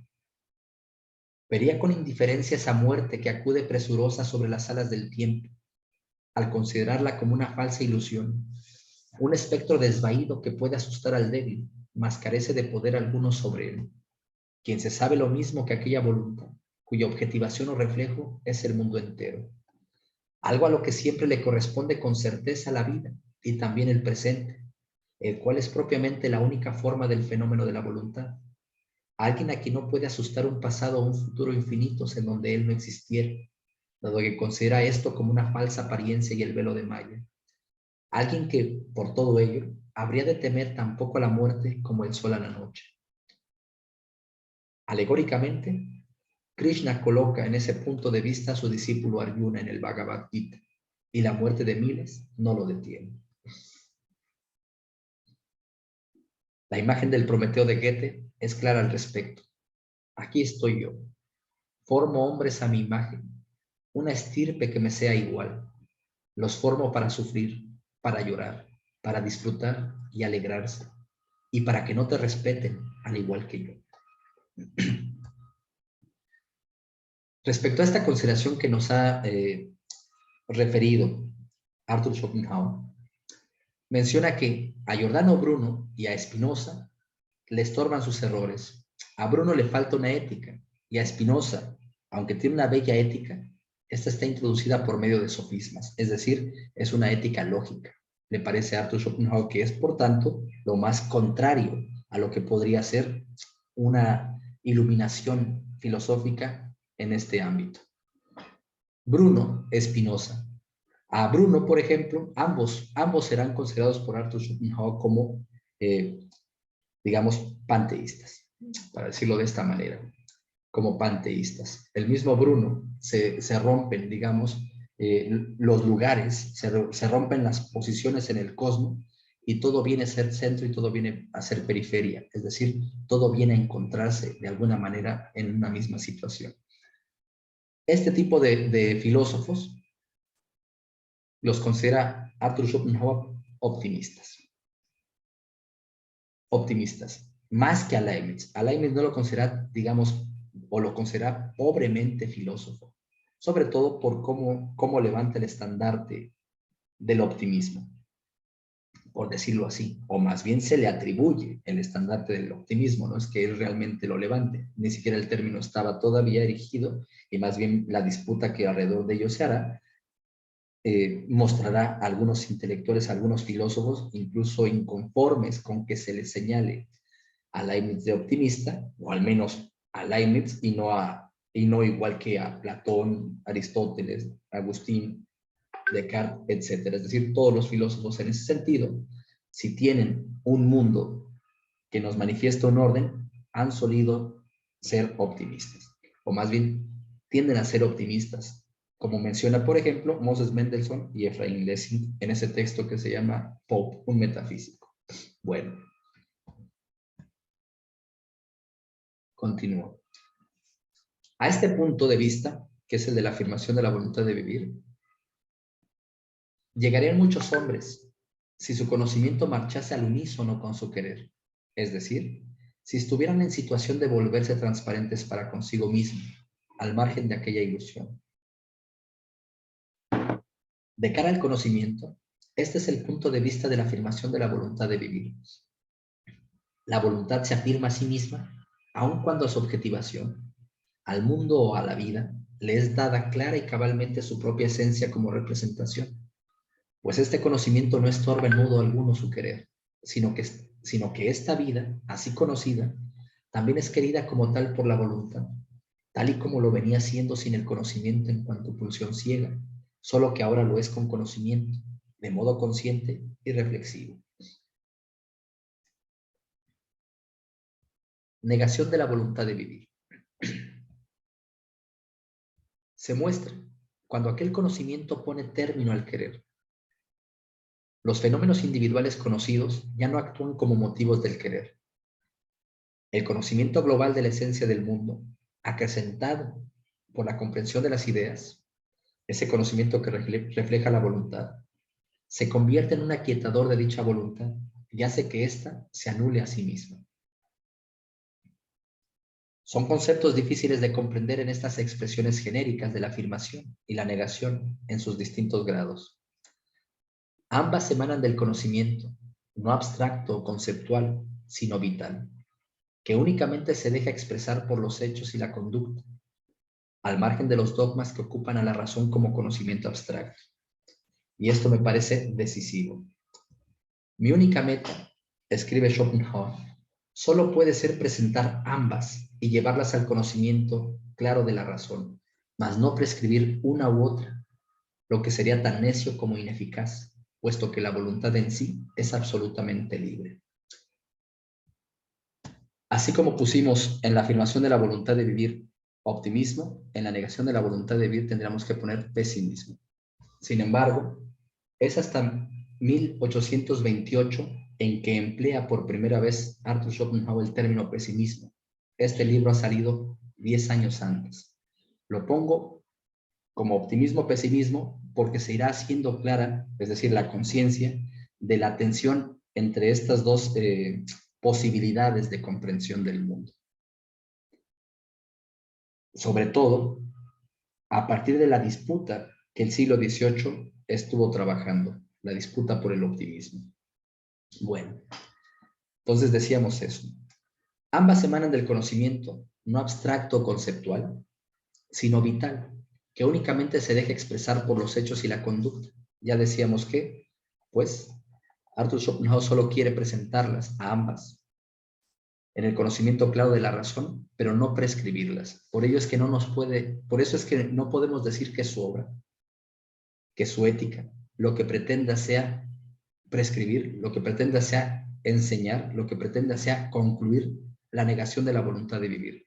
No, es la descripción que se hace de esta consideración que en algunos hombres se afirma de esa manera, es decir, se afirma negativamente la voluntad, mientras que en otros hombres se afirma afirmativamente la voluntad. Aunque suene aquí insistente y redundante, lo digo de esta manera porque sigue siendo el cuerpo, que es la manifestación de la voluntad, lo que en el santo, en la conducta de la santidad, está siempre, digamos, imposibilitando la pura santidad, a tal punto que el santo puede volver a caer, digamos, en las aguas del querer. Más o menos como, digamos, jugando con las imágenes de, por ejemplo, Boccaccio en el Decamerón, cuando esta mujer de origen moro quiere volverse cristiana y quiere aprender a servir a Dios, y entonces en la ciudad los sacerdotes la mandan más bien a atender a los eremitas, que son los que en todo caso le podrían dar toda esta dirección, y precisamente lo que va a encontrar es que o se van a negar a ello, o quienes pretenden que son capaces de mostrarle dicho camino, el servicio a Dios, más bien van a terminar invirtiéndolo y despertando otra vez al deseo. Bueno, sí. Por último, advierte Schopenhauer, como en el primer prólogo, que aun cuando la división de nuestro único pensamiento en varias consideraciones era el único medio para comunicarlo, esta forma es artificiosa y no es consustancial al pensamiento mismo. La exposición no se presta a una progresión lineal, similar a la histórica, sino una más entrelazada, lo que hace necesario un repetido estudio del libro. Solo leyéndolo varias veces, se clarifica la conexión de cada parte con las otras. y se iluminan recíprocamente hasta hacer perfectamente claro el conjunto. Bueno, no sé si hasta aquí quieran preguntar. Veo que estamos acercándonos hacia el final de la hora. Entonces, bueno, de la hora de clase o de las horas que tenemos de clase. En ese sentido, considero que hoy mismo no puedo avanzar mucho más, pero estoy pensando que la próxima sesión es donde ya lo que nos resta de la exposición de este cuarto libro viene a aparecer. Estos parágrafos que acabamos de leer, sobre todo el 54 y el 52, el de la música, y este que nos explica, digamos, esta vuelta a la fisiología para verla ya no fisiológicamente, sino éticamente, son bastante extensos. Por eso es que nos han ocupado el tiempo que nos han ocupado. Sin embargo, creo que en la próxima sesión sería capaz ya de terminar la exposición de este libro y con ello habríamos terminado entonces, digamos, lo relativo a esta primera parte de lo que proyecta nuestro programa de estudios. El programa lo hice pensando en un año entero, evidentemente, puesto que no nos da el tiempo a abarcar toda la obra, todos esos textos, en 16 sesiones. Lo hice pensando como les digo, en un año entero, por lo que la mitad del programa pensaba abarcarla en este semestre. Y aparentemente voy llegando a ello. Si es que termino, digamos, el parágrafo 71 de esta obra que es con la que ahora nos estamos encontrando, que por otra parte es la obra central. No sé, estoy pensando que ahora podría detener la exposición para que abramos, pues, sí, un espacio de retroalimentación, de comentarios, de preguntas, de sugerencias. En ese sentido, pues, les daría la palabra.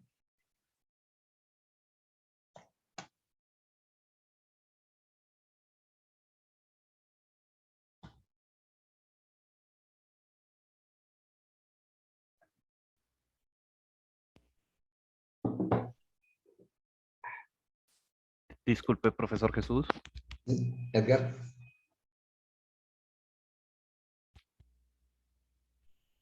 ¿Sí? Profesor, disculpe, le quería hacer una pregunta respecto a lo que había hablado sobre la voluntad, que también se, em, me genera una inquietud,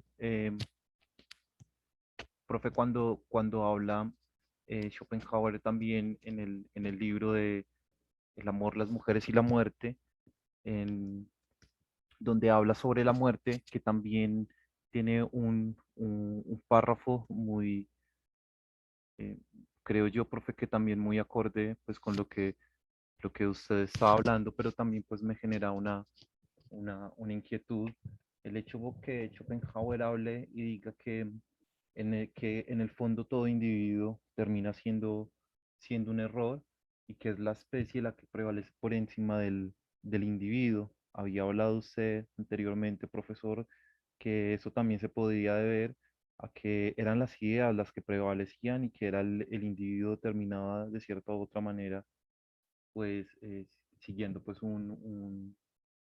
no sé si me equivoco, de pronto un curso vital. Entonces el hecho de que el individuo siempre termine extinguiéndose hace de una u otra manera de que haya una prevalencia sobre la especie y que de cierta u otra manera pues eso se genere un pensamiento, ya me corregiré a usted, profesor Jesús, como una especie pues de metafísica. Quisiera de pronto, profesor, que usted me pudiese decir a mí un poco más si a qué se refiere o si en eso estoy equivocado, lo que el individuo termina siendo o que todo individuo en el fondo viene siendo o termina siendo un error.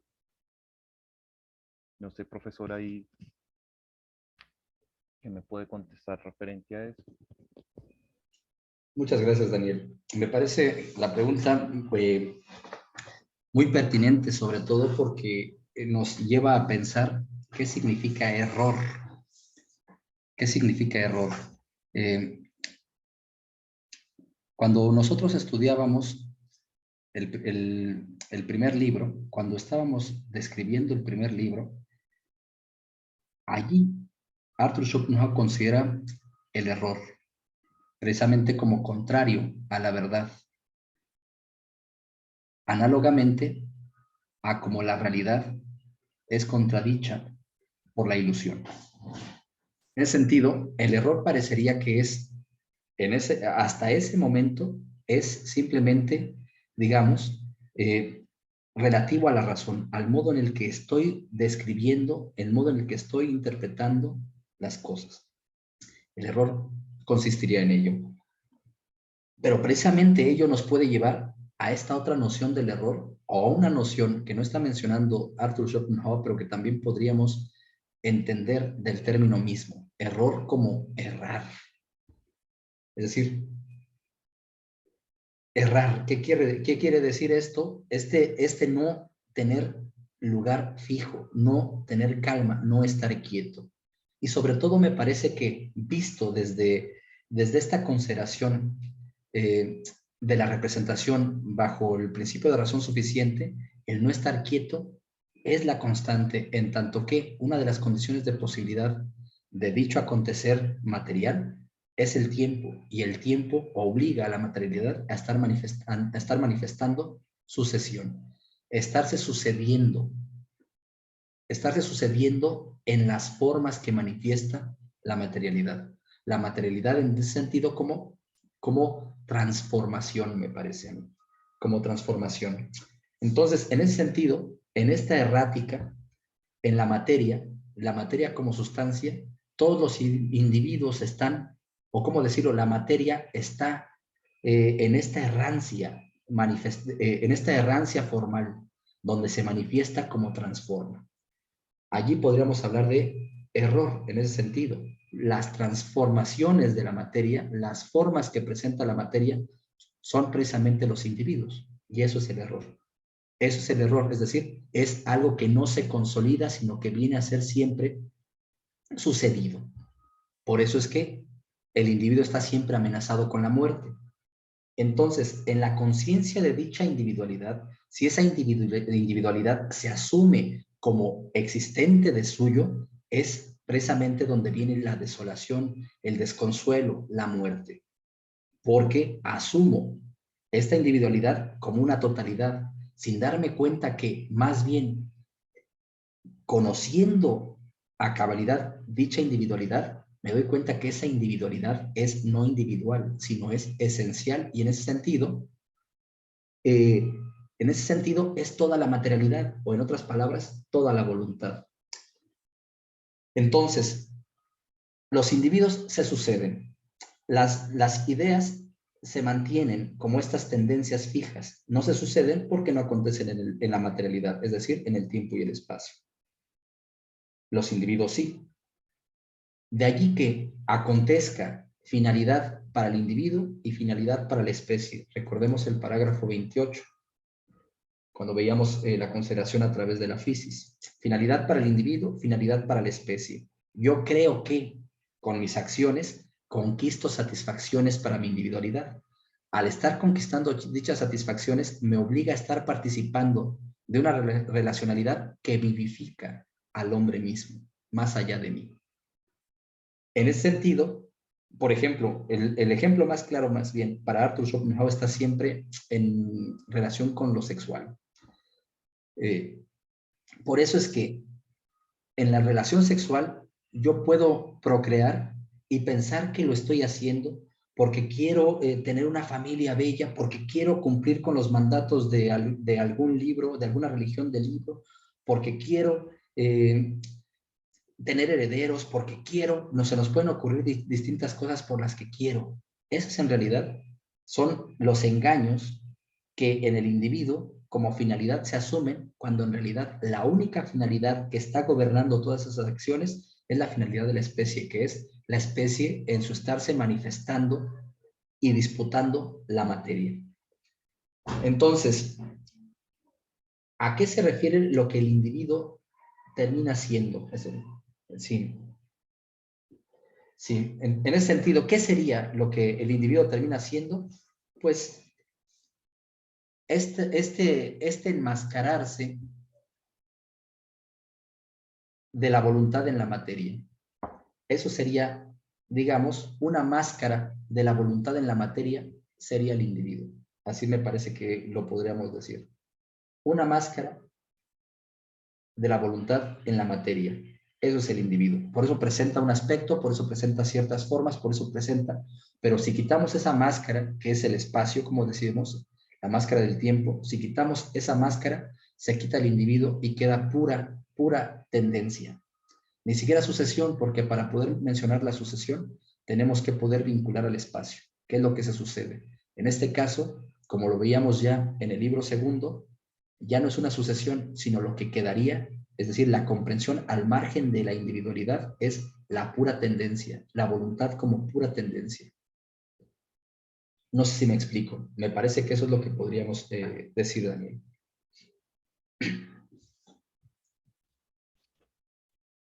Mucho más claro, profesor. Muchísimas gracias. A ti. Y después, aquí tenemos otra pregunta. Esta es de Analia Anaya. Ana Anaya dice, tengo una duda respecto al suicidio. Este acto, si consideramos que los móviles son por una presunta liberación del dolor, ¿esto sería una ilusión engañosa? Por otra parte, también tengo otra duda. ¿El suicidio no es un acto de la negación de la voluntad de vivir? ¿O si lo sería en tanto que eliminaría la abolición? Muy bien. Pues vamos a la primera. Todo acto que se lleva a cabo motivado es un acto de la afirmación de la voluntad de vivir. Si esa motivación podría ser la liberación del dolor, lo que está aconteciendo es la imaginación de un mundo posible. Un mundo posible que precisamente la imaginación me manifiesta para motivarme, más o menos como lo hacen con sus alegorías las religiones.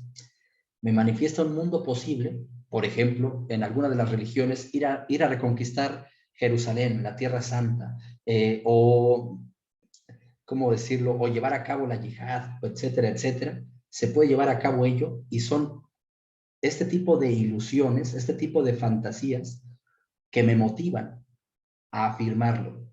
En la fantasía se me presenta como mundos posibles, así como si yo me afirmara siendo un niño, yo puedo serlo todo, policía, bombero, doctor, etcétera. Y de pronto pues, se empieza a quemar una casa y me voy a meter pensando que puedo ser doctor y realmente no la soy. Realmente no soy, digamos, perdón, bombero, realmente no soy. Me engaño, pero en un principio, en tanto que hombre, creo que todas las posibilidades del hombre son mis posibilidades, como lo refiere Arthur Schopenhauer en el carácter adquirido. Entonces, si yo lo que estoy haciendo es suponer una presunta liberación, me estoy motivando para llegar a ella. De allí que, como todo motivo, en realidad, es un engaño para que se libere mi voluntad y en ese sentido se libere mi voluntad, es decir, el carácter inteligible, y en esa manifestación de mi carácter inteligible, en ese engaño, cometa el pecado de afirmarme, es decir, de afirmar existir. Toda motivación vendría a ser en este sentido, volvemos a repetir, un engaño, y el motivo le habla siempre al individuo, no al hombre en abstracto, no al hombre como idea, sino siempre al individuo.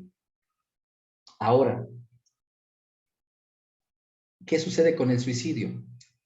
No niega la voluntad de vivir, niega al individuo, pero de nueva cuenta, es el engaño de creer que el individuo es sustancial. La sustancia es la materia, no el individuo. El individuo es una de estas posibilidades de la sustancia, uno de los modos en los que se actualiza, uno de los modos, digamos, en los que transita la sustancia, pero no es el individuo sustancial.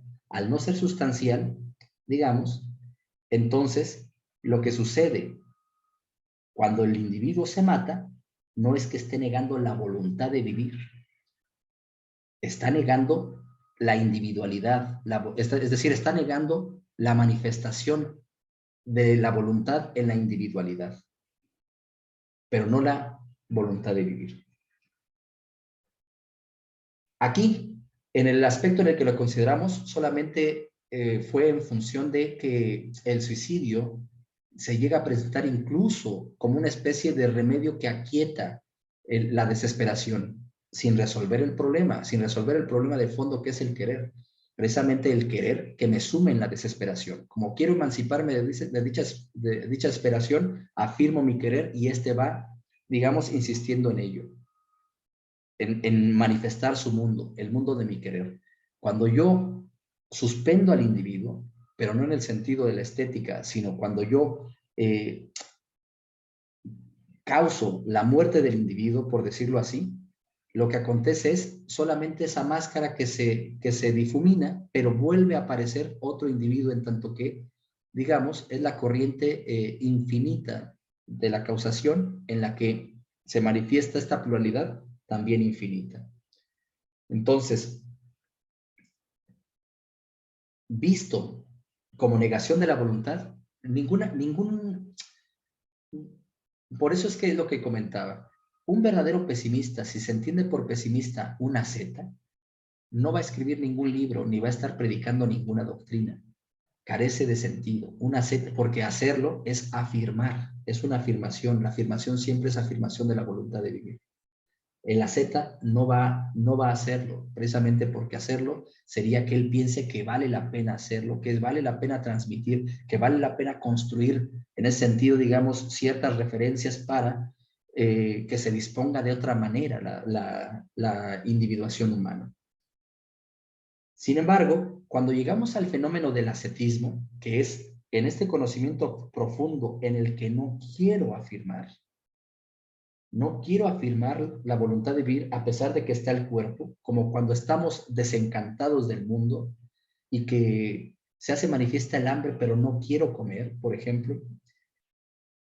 Cuando acontece ello, este no querer comer, ese estarme privando, por ejemplo, no quiero comer, para empezar no como carne, no como dulces, no como, y empiezo a suspender todo ello, eso puede ser visto. Hay un momento en el que no sabemos distinguir si es suicidio o es la mera negación de la voluntad de vivir. No, en tanto que es difícil decir que es suicidio porque no es la motivación el querer morirse para anular las posibilidades de lo que está sufriendo allí. Precisamente porque en el ascetismo no se quiere negar las posibilidades de lo que está sufriendo allí, sino en el ascetismo se quiere afirmar el sufrimiento allí precisamente para que en ese sufrimiento se haga claro el absurdo de la afirmación misma, en cualquier grado. Suelen ser, digamos, podemos verlos no con esa insistencia como se haría en la santidad. No se nos olvide que el genio, así como tiene un conocimiento superior, también tiene un sufrimiento superior. En el caso del santo, pasa de manera análoga, solo que por encima del genio se presenta el del santo. Entonces, allí podría haber una especie de negación de la voluntad de vivir por falta de alimento, por inanición. Y sin duda sería, digamos, podríamos pensar que ese hombre se mató porque dejó de comer. Esa sería mi interpretación. Lo estoy viendo a través del principio de razón suficiente como causa-efecto, pero la cuestión es poder identificar el por qué dejó de comer, querer comer o no querer comer, poder identificar ese fondo desde el cual se hace manifiesta la acción es precisamente lo imposible, como veíamos desde el parágrafo 18 del segundo libro. Por identificar ese fondo es lo imposible. Por eso es que nosotros vemos fenómenos, pero no vemos intenciones, no sabemos realmente, incluso contra nosotros mismos, muchas veces lo que hacemos, vemos lo que hacemos, pero no somos conscientes o, en todo caso, nos desconocemos en ello. Entonces, si acaso es lo que lleva a cabo, digamos, ese morir al dejarse de comer, al dejar de comer, lo que lleva a cabo allí es una afirmación de la voluntad, como pasaría, por ejemplo, en el caso de las huelgas de hambre. No es una negación de la voluntad de vivir, es una afirmación, es una interpelación donde puede sucumbir el individuo, pero la afirmación, precisamente como esa afirmación de la voluntad de vivir, no es la afirmación del individuo, sino es la afirmación de que acontezca dicha afirmación con todos los individuos que tenga que exponer y traspasar, más o menos como la imagen que nos dio del Prometeo. Entonces, para que se resuelva, creo, digamos, esta confusión, hay que entender a la voluntad bajo dos conceptos que menciona el mismo Arthur Schopenhauer, telema y boulesis. La voluntad como del individuo es boulesis, la voluntad al margen de la individualidad es telema. Sería, entonces, la negación de la voluntad por boulesis o la negación de la voluntad por telema. En el caso del santo, tendría que ser telema, puesto que no podemos señalar la individualidad como un momento especial, sino vendría a cobrar esta fundamentalidad, este criterio que se le ha estado negando todo el tiempo. El santo, entonces, negaría desde telema. El suicida negaría desde la boulesis, es decir, desde la acción deliberada, desde la elección, desde un cálculo de motivos, dice el suicida, pues lo mejor, dadas las circunstancias, es que no siga viviendo. Ese es el cálculo por el cual lleva a cabo su acción. Para el santo, para la asceta, ya no hay cálculos.